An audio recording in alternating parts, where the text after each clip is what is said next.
Today, I sat down with one of my students who has completed both my Figma Masterclass and also my Practical User Research and Strategy course. We talked about how he has been able to double his income finishing just one of my courses, how he has been able to applied some of his new knowledge practically into his workflow. And finally, we get a glimpse into a new startup he's building on the side with the new knowledge that he has learned. I'm so excited for you to learn more about Preston, a UX designer and also the founder of Minnow. Let's dive in. Preston, I'm so happy for you in joining us on this call today. I think you've done some extremely incredible stuff in terms of applying some of the knowledge that you've learned. Really proud of you. So if you were a startup, for those who don't know who you are, what would be your elevator pitch? Ooh, that is a great question. Well, yeah, I mean, you said, so my name is Preston Booth, and I am a UX designer and entrepreneur. So I've been working as a UX designer for about 2 years now. Had some great projects, some great experiences working with both an agency and then a local startup where I live here in Utah.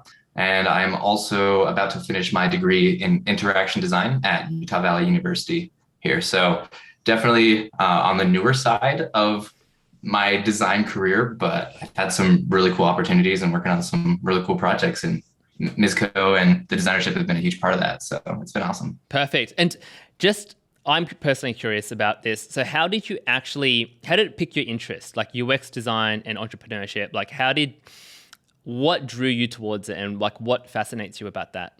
Ooh, that's a really good question. So I first got into design when I think it was 19. I was actually living in Brazil for a little bit. I was serving like a church mission, and long story short, ended up getting introduced to Adobe Illustrator. And one of my friends who was Brazilian, he had run a graphic design shop like his whole life. And that's what his family did. It was a family business. And so that's kind of what got me introduced into like the first time ever touching any sort of like creation tool was Adobe Illustrator, creating a bunch of stuff for that and like newsletters.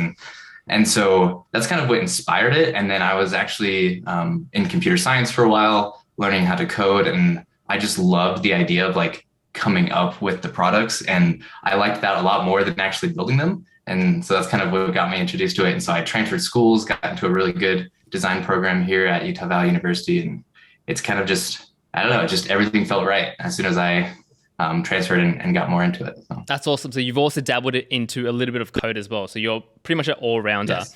Okay, so before we dive into this session, a while ago you did message me on Instagram, and you mentioned you somehow were able to double your salary once you had completed the Figma Masterclass course, right? So I would love to give you the opportunity how did that even come down? Like, how did that even happen? Oh, it's a fun story. So I ended up getting an early internship at a marketing company. I was doing like paid media advertising, Google ads, all that kind of stuff. Ended up getting into a graphic design role because someone quit, and I said that I was going to try and do it. I was just winging it. I had no idea what was going on. And then from there, I ended up working my way up to like running a conversion rate optimization department at this marketing company. And so I was like A/B testing websites and landing pages and all that kind of stuff. And I liked it, but I was at that point where I wanted to get more into like the digital product space, not so much marketing. You know, that is its own fun realm and that kind of thing. And so I was looking for a way to really up my game and find a way to present myself in a way that I was not just a marketing guy, but I was a UX designer and I had experience in some product design. So I was looking on YouTube, stumbled upon your stuff, and I was like, oh, that seems really cool. And then I looked up the website, saw that you had this Figma Masterclass, took it. Oh, and if you do want to learn more about my Figma Masterclass or my Practical User Research and Strategy course, there is a link in the description, so make sure to check that out. Showed my certificate on LinkedIn, did a bunch of stuff, ended up applying at some random agency here in Utah. They called me in and they said, hey, I want to look at some of your work. And I showed them essentially a lot of the stuff that I did for that course. And they're like, this is amazing. We want you right now. And they're like, what do you want to get paid? And I was like, I just said a number. They're like, done, sold. And it was double. I was like, I'm gonna bid them a little bit high. And they didn't even blink. So I probably could have gotten more for it. But was good. And then I got another new job like a year after that and increased it even more. And it was all from just showing that I really knew how to structure and organize all my projects and stuff. So That's incredible. And crazy. from your understanding, like for those who are watching who don't understand, like what is the difference between like a marketing designer who runs like A/B tests and like split tests and a product designer or like a UX designer? Like if it's just one key thing, how would you differentiate that for those people who might not know? I would say it's more of the objective of the design. Usually in marketing, the goal is to sell a product that already exists, and you usually stick to just websites and landing pages. Whereas when you get into the product design space, you're making the stuff that someone is going to market later on down the road. So it's just you dive a little bit deeper. There's a little bit more research, a little more strategy, and you get to use what I like is like that entrepreneurial mindset of like, how are we actually going to make money? How is this going to survive out in the world of so many other digital products? So I'd say that's the main key difference. Got it. There. And wait, how old are you, Preston? I'm 24. 24, mate. You've done a lot. And you're actually, I feel like that's how I started as well. I started in affiliate marketing and then I got into UX design because when I started, UX design wasn't even a thing. So the time I spent doing affiliate marketing, it like gave time for the UX design industry to mature.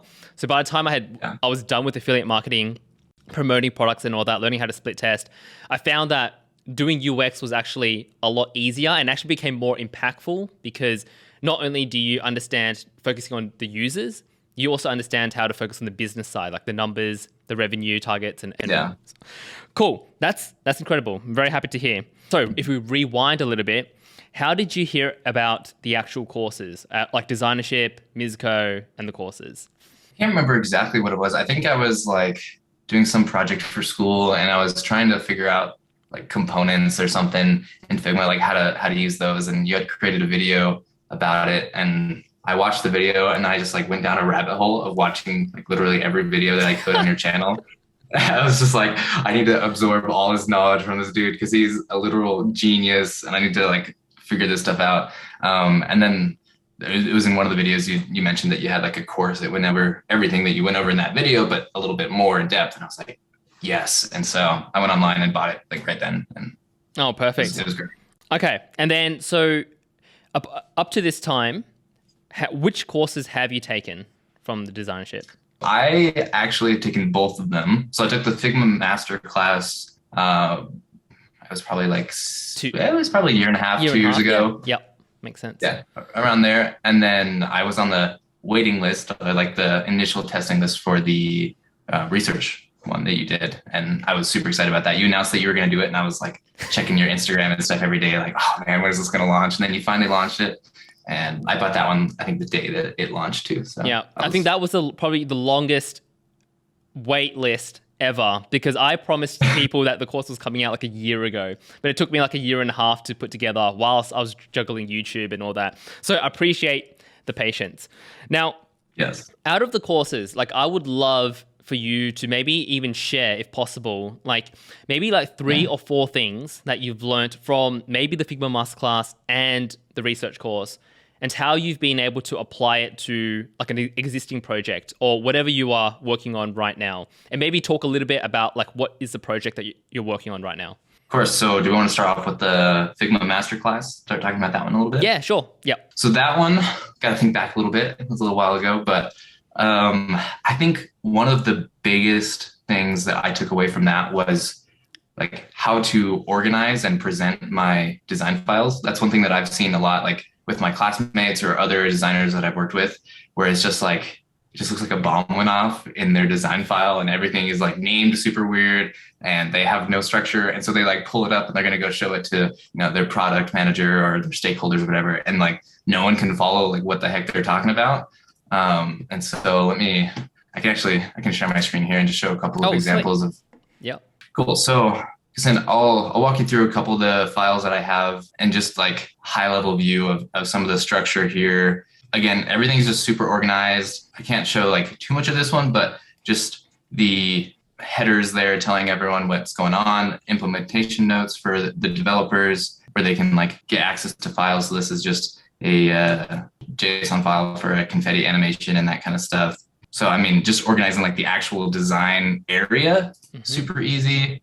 Also just going through overviews and like preparing these presentations for stakeholders has been super helpful. And then just like walking them through the process, like what we've been doing. So like the exploration and how that has, taken shape, and the wireframes, presenting those, the mood boards, just all that kind of stuff. And being able to communicate my design has been super helpful. Perfect. That looks great. And I'm really happy to see that you're using the annotations as well to keep the file clean and tidy. Yes, it is. I don't know. Maybe I'm like too organized sometimes, but I like making sure that everything has a place, and I use the same structure for every file. So it's really easy to just like dive in and get it done, because I don't have to make any of those decisions anymore. Yeah. The masterclass kind of helped me like figure out my system, and now I can just approach every project in the same strategic way, and it saves a lot of time. So. Perfect. Really happy to hear.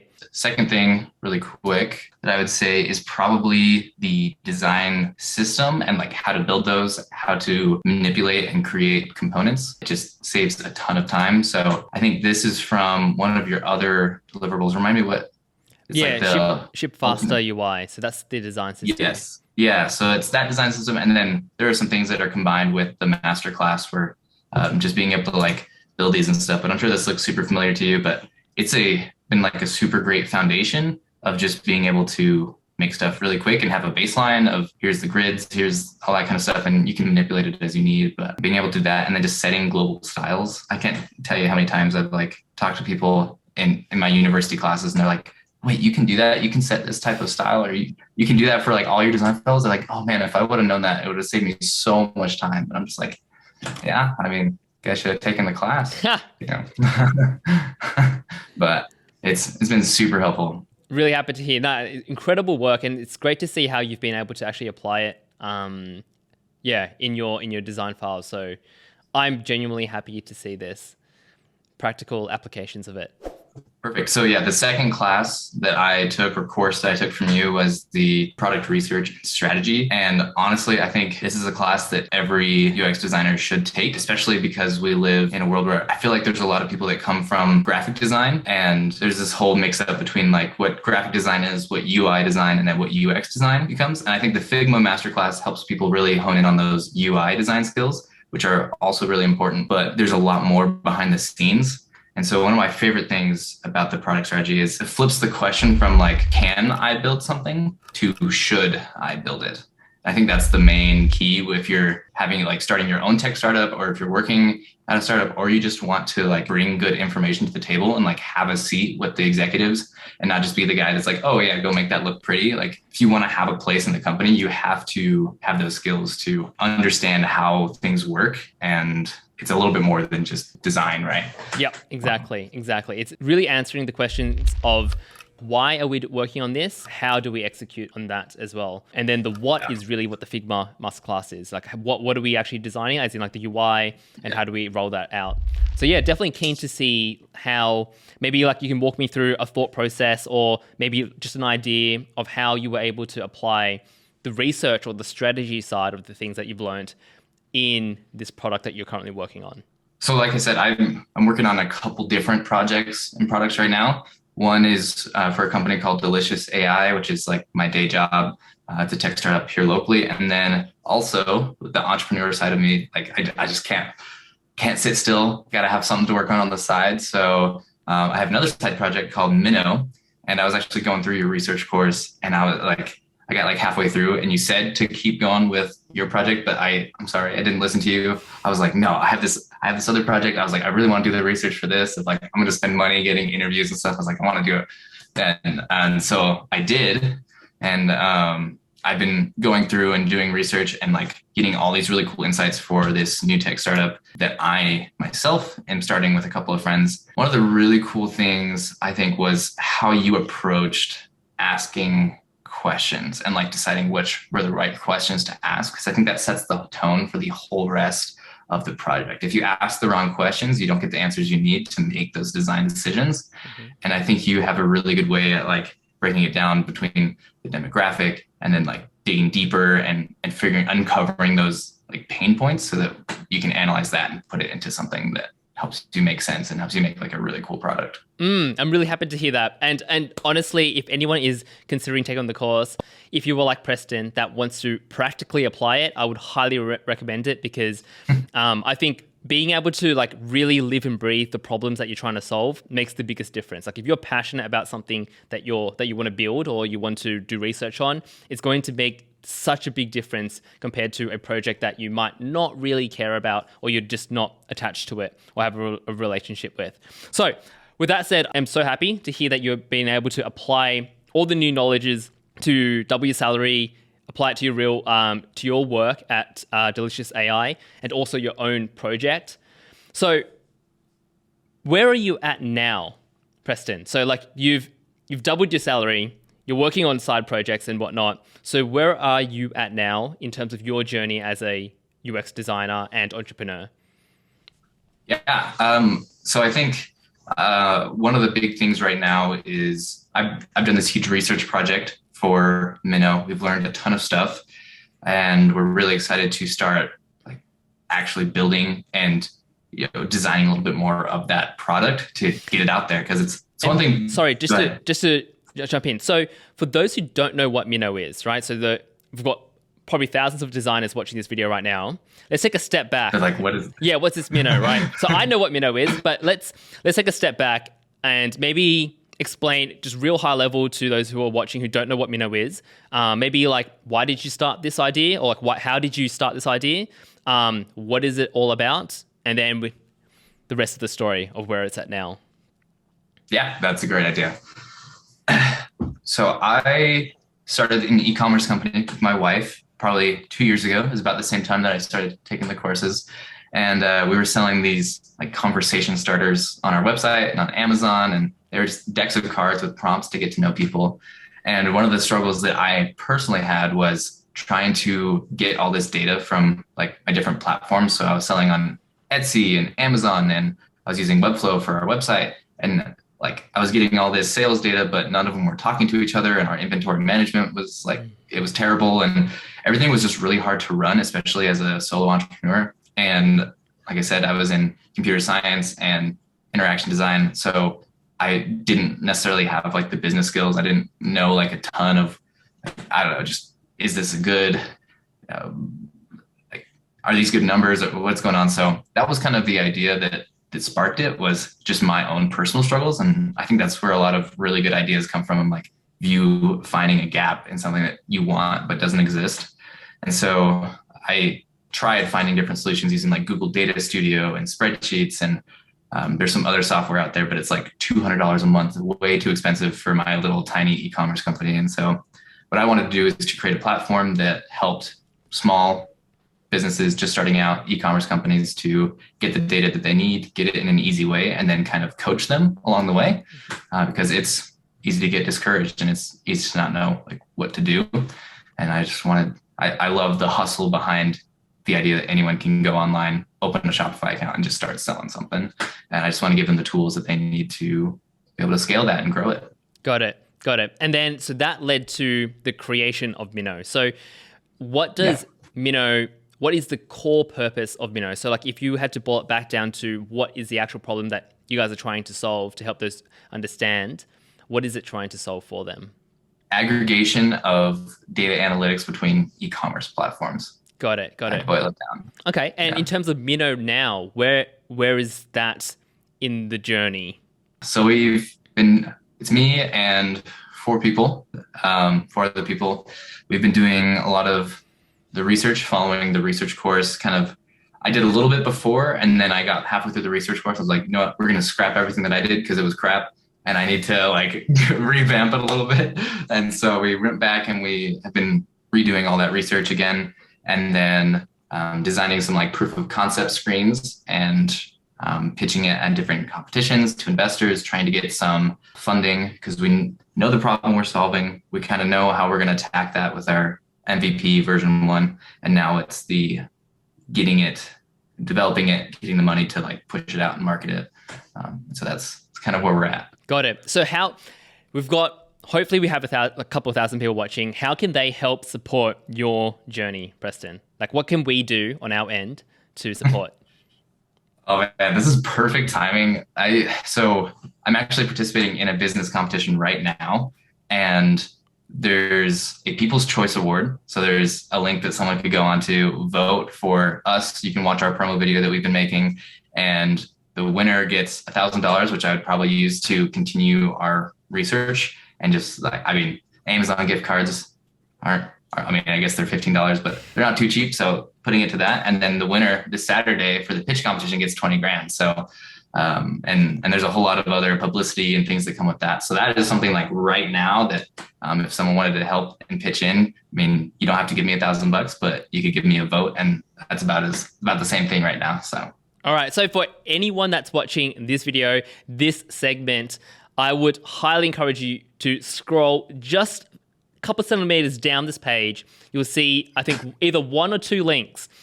Head over to that link and find the company Minnow. So if you want to, how do you spell Minnow, Preston? Just to make sure that we get this right.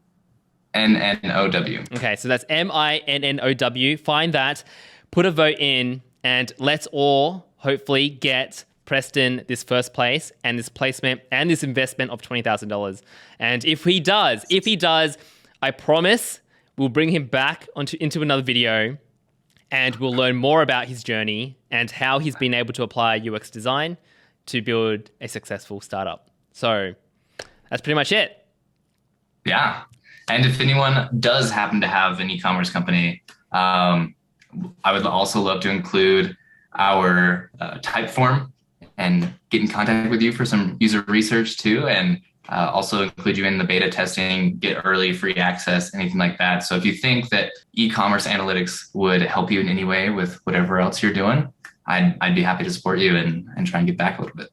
Perfect. All right. Thank you so much, Preston. Thanks for your time. Yeah. Once again, appreciate you jumping onto this call, and all the best. Yeah. Thank you so much. All right. Cut.